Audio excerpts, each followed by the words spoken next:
We're live. This is the Free Matt podcast. The it is the quintessential libertarian roundtable discussion podcast from a bombed out bunker in the parking lot of the Mogadishu Downs. It's that time. It's time. The third installment of the Corona COVID-19 turned into COVID-20 edition. If you guys didn't know, we, as I said before, libertarian roundtable discussion. We sift through articles. Our austere scholars locked up in the back. That is their main job, to look into articles and research papers to find the best articles worth talking about. We do it. Yeah. And we add in a little dash of humor and whatever odd social and crappy pop culture references we can find. Of course. If, as you guys heard, I am Matt Free Matt, also known as Mogadishu Matt. The man on my left, technically above you by the way your camera's positioned. content, our celestial left. He's there actually to the east of me. He is in his own bombed out bunker in the mean streets of Somalia. But I did want to tell you guys that this is General Patrick Flynn. How you doing, folks? He trains out of Las Vegas, Nevada. But he is from the mean streets of San Pedro Sula. And he joins us today for some podcasting shenanigans. Please, a warm round of applause for a warm welcome round of applause for General Patrick Flynn. How y'all doing? Hey. Ooh. Glad to have you here, folks. Please enjoy yourself. You don't have to wear a seatbelt because it's not against the law here. But they will pull you over and mace you if you're anywhere else. True. So what he's saying is wear the seatbelt or at least fasten it before you sit down in the car where the alarm doesn't go off. Karen will call the cops on you. Karen, you know, the woman who wants to talk to your manager. Oh, that Karen. Yeah, that Karen. Like Permit Patty and Karen and Barbecue Becky. It's Karen. What patties ever do to you? I don't love their decent patties. They're generally not the kind that really raise that much hell. So, but Becky's and Karen's, yeah. Okay. Some nasty. I knew at least one or two nasty Beckys. That's irrelevant. Let's get on with some articles. One of our mutual acquaintances' ex is named Becky. Oh yeah, I forgot about that. So the nasty part stands. I don't feel so bad about Becky now. Oh Lord. Oh, let's get on some articles, folks. Let's do that instead of telling the world about our inside jokes. Let's get on with the rat killing. Oh yeah. This article comes from the libertarianrepublic.com, or as I call it, Libertarian Republic. The title is America's Economic Recovery Requires Something Invisible. And the subtitle was Americans. I'm afraid of Americans. I'm afraid of the world. I'm afraid I can't help it. It's America's economic future could use an invisible hand. It's supposed to say invisible hand, but it says invisible Han, like Chinese. Invisible Han. We need to cue the Stanfield song, Invisible Hand. It's been a while. Okay. Ooh, this was by Parveen Singh. We'll hit the lowlights as we always do. One of the little tidbits I wanted to mention was this anxiety about the stability of our jobs is natural, we're often told, but amid such a stunning lack of corporate and political governance from governments, health organizations like CDC or the WHO or WHO, not the WHO, the band. WHO. The Who from friggin' Mongolia is awesome. Oh yeah, that's freaking the World Health Organization. It's bad because we blame the WHO, the band, but the WHO or the Guess Who, which is Canadian, they are not to blame here. Right. Let me see. The WHO or the WHO, who have continued to mislead us in dealing with the outbreak, where irresponsible models of governing have paved way for layoffs across all industries. In a recent article co-authored by Leo E. Strine Jr. God, that's fun. Mr. Strine discusses the lack of leadership from corporate governing structures of American companies, often worth billions of dollars, having to cut the jobs of thousands of workers in a mere few months, requiring bailouts from the government to continue functioning. And it goes on to say, while Mr. Stein goes on to endorse progressive approaches of restructuring, how corporations handle stock buybacks, I'm big on that, because this bailout crap doesn't help, and cash reserves as a means to resolve the issue in the future, yes. Look, success and failure tells you to do several things. Get insurance, put money in savings. Yeah, I mean, there's other. I want to save my little bit to get further on into the article because he brings up a good point. And I don't want to spoil. Oh, okay. All right, and this is a means resolved in the future. We already said that. He misses a much simpler answer. Oh, that's even better. An answer that requires a lot less regulation and has sat in our college economic theory books for years, letting them fail. Dun dun dun. Suck it, Trebek.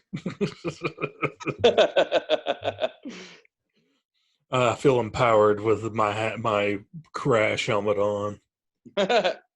When Dr. Milton Friedman appeared on the Phil Donahue Show in 1979, his touting of Adam Smith and free market economics policies stunned the country, but his ideas of refusing to buy out corporations during the times of crisis, akin to the one we are currently in, offers a much more relevant and actionable solution than the highly regulative and constrictive proposals popularized by Senator Bernie Sanders and others in the more left wing of the Democratic Party. Oh yeah. Of course, they kind of hinted at the stimulus being not very good for the long term health and not having a lot of good effect. Yeah, and of course that's been touted before, but I'm waiting. Wait for it. I know you're chomping at the bit. Just wait. Let us have it. The alternative to Keynes, it's Alan Keynes, Keynesian economics, the Keynesian intervention. By allowing those organizations to suffer at the hands of their losses owed by their lack of efficient management.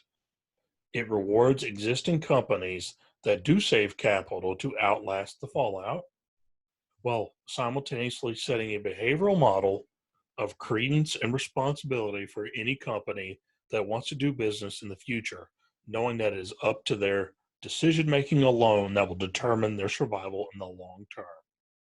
Bingo! Right there. That's what I've been waiting on this whole time.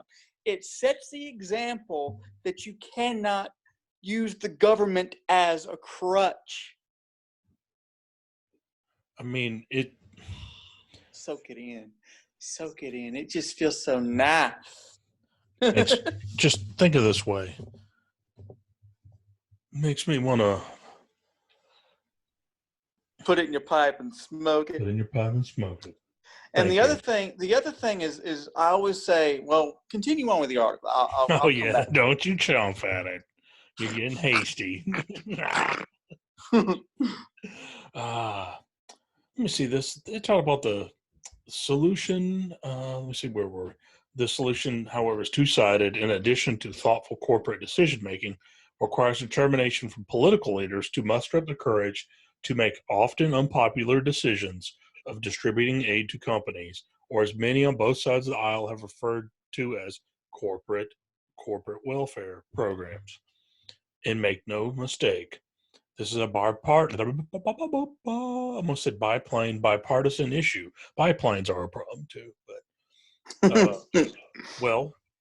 just remember the Red Baron flew a triplane at one time, and that is one wing worse than a biplane.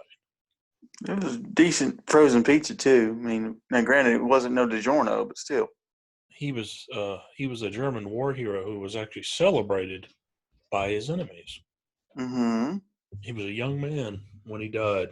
He was very daring and might have suffered from traumatic brain injuries. Huh. He was shot.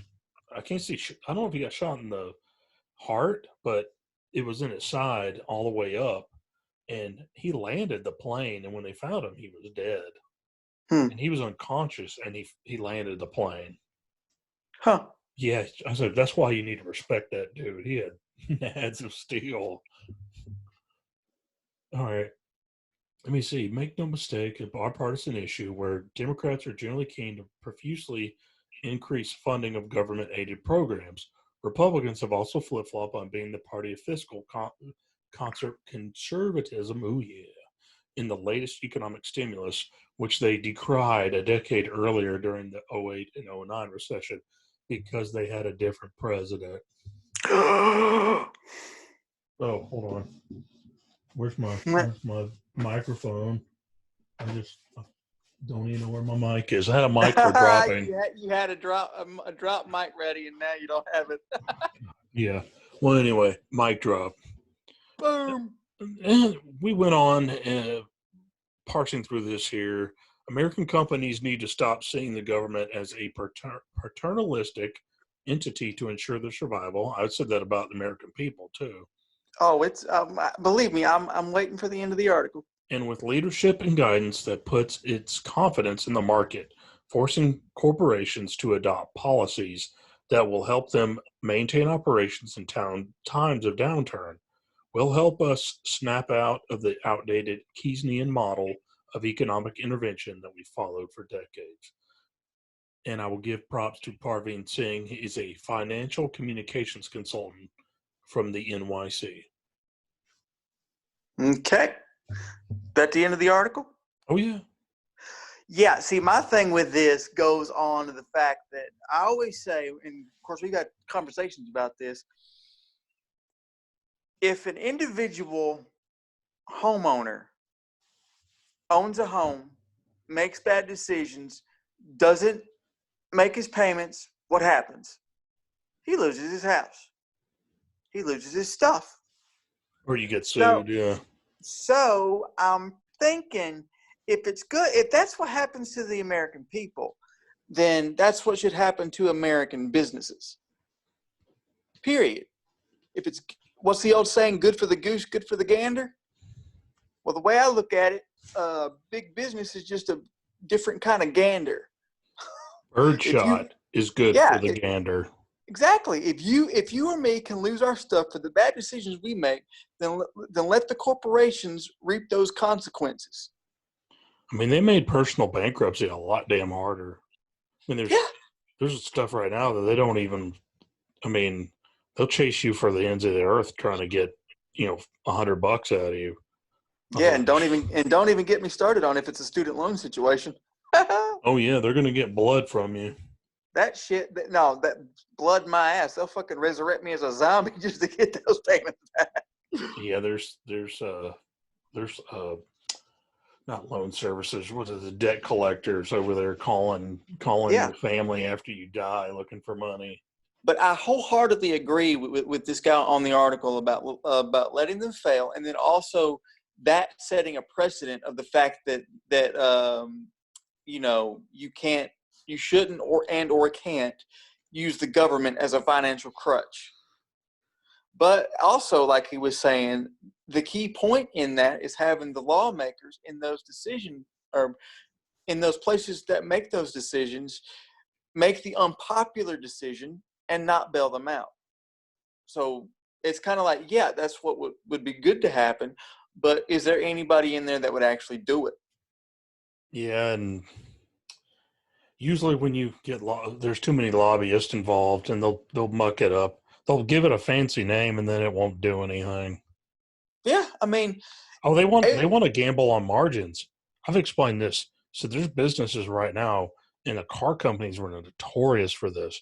They knew their expenses were high, and they want to gamble on margins and not be able to cover their bills for like a 6 month downturn, mm, like even hitting zero, and they won't have enough money in savings. And the only reason they're looking for a bailout most of the time is so they can buy back their own stock. And huh, yeah, like taking money from the government just so you can buy back stock. And the reason why they do that, to buy back stock, because when you take certain earnings, I think it's earnings per share, and well, earnings per share, say there's 3 million shares mm, and they're worth $1 a piece or something. Well, mm, just imagine if you take money from somebody else and you buy the stocks and you basically just burn the shares. mm, You know what happens? The shares that are remaining are worth more. huh, And the thing is, it's simple math, but the irony is they get a bonus. The people who made that decision get a bonus because earnings per share are worth more. I mean, the shares are worth more. And well, I said they just pat themselves on the back and they get a nice little check for it. Oh, good job, guys. All we had to do was just beg the government for money. So in other words, they Frank Gallagher'd. Yeah, it's pretty low. Okay. Okay. Like, don't flush that methamphetamines. Yeah, but do you think, because I know, Trump is kind of the controversial president, so to speak. Do you think he would do something like that? Only if he had people to burn. And Okay. there's very few people. He still owes he still owes some like hedge fund people. Uh, I don't think it was Forbes, Schwab. He owes Schwab's people. He still owes Okay. them. If there's anybody connected to Schwab, like I guarantee you, that's Charles Schwab and his people. Yeah. They owe. I think they anybody connected to them, they probably owe them. Heck, the owners of Pinkberry or something probably. Hey, can you call the president and tell him not to support this bill or water it down? Yeah. Like going back to your point of lobbyists, right? Yeah, or somebody in like an investment firm like KKR said it's garbage. So, oh Okay. Lord, let's do a hard segue. Let's make Well, like we can make it a soft segue because we're talking about things going bankrupt. And people say, well, without government help, what do you do? And I'm like, well, it doesn't mean it's all lost, because if you look at our economy with the way the technology is, with all of the internet and everything coming closer, we're technically in a global market. So that means you can hit all sorts of niche markets, and pretty much, if you've got a good product, you can sell to a large number of people and almost on anything. So, and it doesn't matter what kind of product it is. And we've got one that'll prove it. If this product can do it, then these companies can go bankrupt and people will be okay. Take it away. excellent. That's actually really good. That's a pretty swanky segue there. You're Um, welcome. oh Lord, the Libertarian Republic, Caleb Shoemate, who he wears a hat not far different than General Patrick Flynn's, but Mine's better. Yeah. Caleb Shoemate, and that's Libertarian Republic. There's something fishy about Gwyneth Paltrow's new Oh, you need to Vajayjay. soft voice this, my friend. Hey, everybody. Hey, ladies. There's something fishy about Gwyneth Paltrow's new Vajayjay candle. It does something to my loins. It says, have you ever walked into a musty room and thought, the smell of a fresh vagina would bring this room back to life? Thanks to Goop and the mind of Gwyneth Paltrow, you can now you can now make any room in your home smell like a woman's lady parts.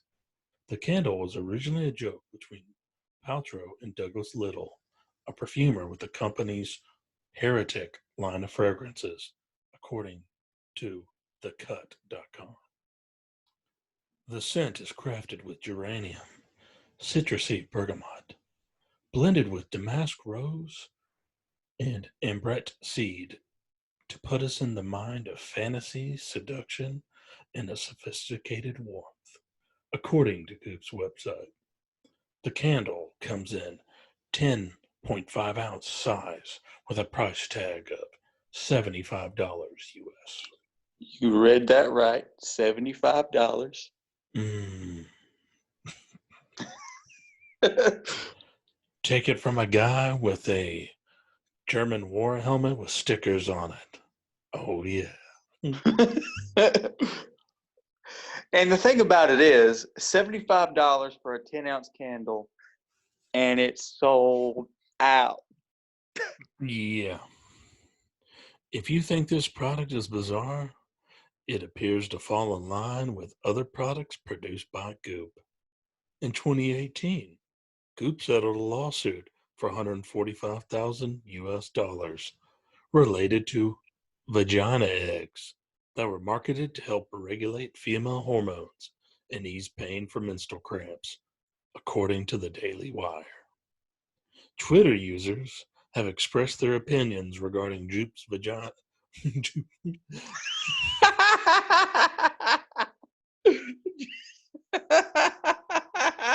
Goop's vagina scented candle, some of which have mocked the new product for its absurdity.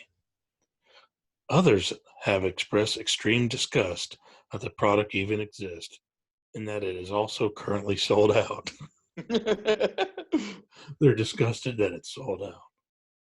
In a world where it's acceptable to have infinite genders, it is only logical that a candle smelling like a woman's vagina would be all the rage for rich people with weird palates.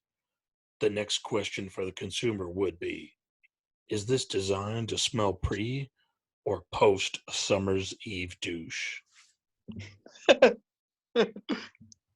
And honestly, folks, it's if a product like that, as nonsensical it is, if it can be sold out, then the free market freaking works. Yes, these companies should go bankrupt, in my opinion at least. Yes, it will hurt some jobs. I understand that. I'm not heartless to that fact. But people need to be held liable for their stupid decisions. If you make a stupid decision, then you need to reap the consequences. And like I said, if a product like that candle can do well, the invisible hand does work and we'll be okay.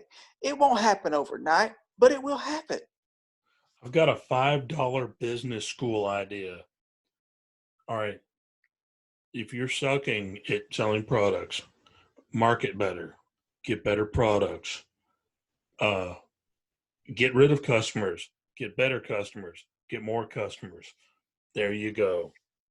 I was like, lean manufacturing, that's 5% of the ball game. I guarantee you, I don't know what it takes to make a vagina candle, but just, you know what? I'm pretty sure it falls under an 80-20 analysis. I mean, there's not like a butt cheeks diffuser or something out here, like Right. like J Lo's butt sweat or something, Hmm. like knee crease lotion or something like that. Knee crease lotion. J-Lo's butt sweat lotion. something like that. Hmm. But here's the thing, like GM, and I've said this, it wasn't Ford, because Ford, I don't think they took a bailout. No, they didn't. They Yeah, actually, yeah. As far as I'm aware, Ford did not take a bailout back in '08. Government Motors, that's GM. I was like, did y'all ever think about making vehicles like appropriate to the marketplace? Like when gas is like $4 a gallon, are you going to come out with a new gas guzzling truck instead of some type of vehicle that like people could afford the gas? I'm not. No, believe me, I'm not making fun of any one person. I'm just No, no, saying no. It's when people are I ready mean, for a new car, I was like, are y'all you guys are idiots. I was like, hell, I said that about Ford. Ford, they had problems with the passenger car, like getting a decent passenger car. But yeah, they did everything in their power, light speed, all this money into the F1, like the F series pickup trucks. And even they did a decent amount of money doing like pool vehicles. like the vans and stuff. You mean? Yeah, stuff like packages for like commercial vehicles, Yeah, and they were busting their hump doing this stuff. But I mean, passenger vehicles, it was like everybody wanted to nuke. I mean, they quit making them year after year to come out with some other chintzy idea that nobody wanted to buy it. Most people wanted to poke holes in it and send it to the scrap yard. Mm-hmm. I said people would hang on to a 1995 Honda for another. I mean, that was what that. 10 years. Yeah, the people I Yeah, I mean, knew, it's a and 10-year old one. They didn't turn it in for cash for clunkers. in all honesty, when it comes to used vehicles, I really, especially a car, trucks is a different story, but cars especially, it's like Toyota or Honda used all day. Ford, Chevy, not so much. I don't trust them. Well, when it comes to GM and Chevy, I said they not just GM, but also like Chevy. Some of those other asshat companies, they like changing the ownership, and then they let them come in as partners. They have, Yeah, like Fiat and Chrysler. oh Lord, Fiat. That was a nightmare. I think that they got the money from some source I don't think I should legally mention, but Yeah, I will say this though: the best thing to come out of that was the eco diesel. yeah, but uh, just because you have two terrible companies and you combine them, it doesn't mean it's a good idea. And yeah, Yeah, I was like, saving your money and not blowing on stupid crap. I mean, I wouldn't trust a teenager with, you know, to do the right thing. Why should I trust a company like Fiat? right. Renault, maybe. Mazda, Zoom, zoom, zoom. oh Hey, Lord, zoom, zoom. God, I hated that. Yeah, them. I was like, don't. Yeah, you were talking about marketing, like the $5 marketing class. The Yeah, Isuzu Migo, I wanted Amigo. one of those back in the day. Here's I the thing: did. like you had this stupid SUV looking thing on a car chassis, and I think there's too much weight on it. And like, Yep. oh, it's got carbon, it's got alloy, whatever. And I was like, Well, that and the back window had like a soft top to it. You could take it off. The back end, I liked it. I liked the damn thing. I don't know why. It's one of those guilty pleasures, I guess. look, it's just crap. And the irony is, in their commercial, they had like these dimwit, goofy looking jackass people driving their vehicles down, look like a steps in front of like the Parthenon or something. And Hmm. and I was like, and these little chintzy little happy doped up looking assholes driving it, singing about it, and then you find out like, yeah, you couldn't back down like a 2-inch curve without smashing a tie rod or something. You're like, threw my car out of alignment. Son of a. And yeah, nobody wanted to buy it. The only people who bought one who ended up buying one, it wasn't a good idea. Kind of like a PT Cruiser. Ah! Yeah, but oh Lord, man. No, that's all I had. That's your $5 lesson. Then you can follow it on your own. $5 lesson and $100 podcast. There you go, folks, providing you value every week here on the Free Matt podcast. You're welcome. That was a leader from the business community, uh, retired General Patrick Flynn. We know him as Patrick Flynn, CEO of Flynn Co. CEO, motherfuckers. I said he's rolling. He had so many $100 bills in his bathtub. He had to go buy another bathtub just for all those other $100 bills, and he threw them out of a. He has so many $100 bills. He took the ones that he had rolled around in, and he put them in like Rubbermaid tubs, and he went up in his personal helicopter, and he just flew over like 3 or 4 o'clock traffic in like Atlanta, like a rush hour, deadlock, and he just started dumping those tubs. He's like that's 1 week worth of $100 bills. He's watching people fight. He's filming it. He's like, this is the best thing ever. Now the watching people fight and filming it, I probably would do. I mean, that's what happens. Lately, the grocery, Flinco did the personal shopper program. Ernie, Ernie branched off.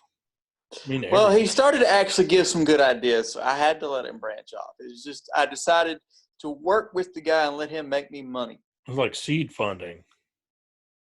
Pun intended, right? Yeah, he has his own OnlyFans.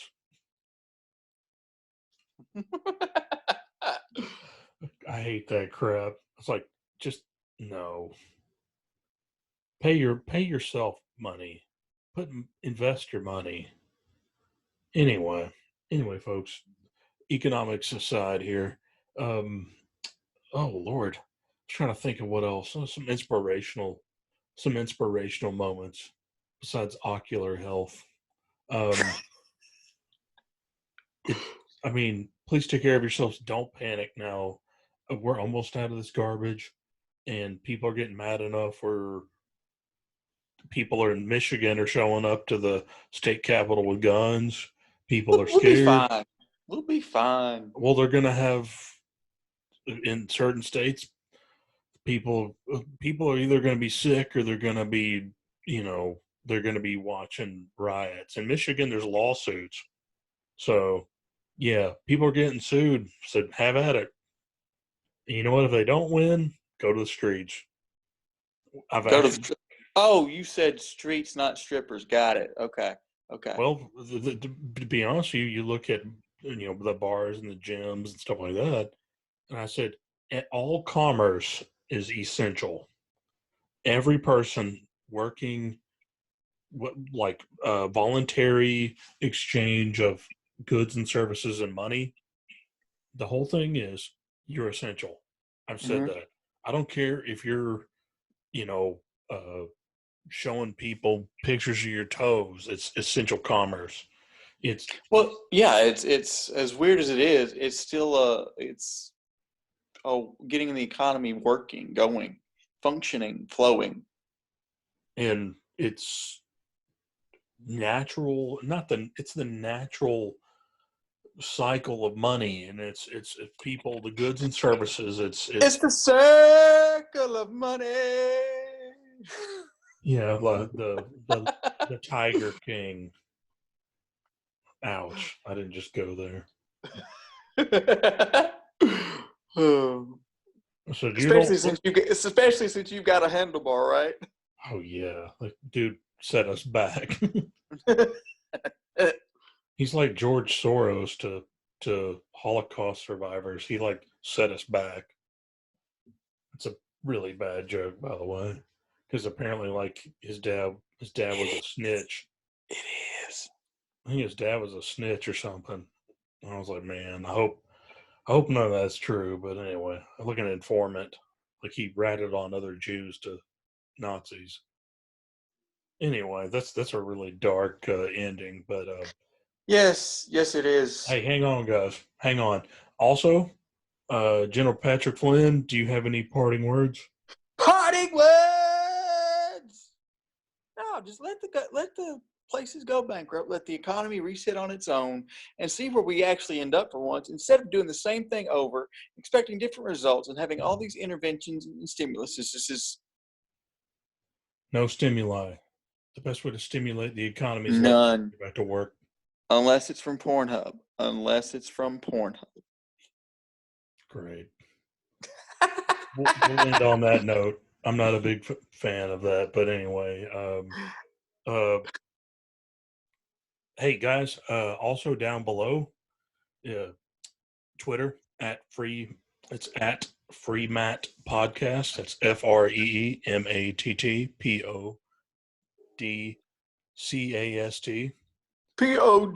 PODCAST.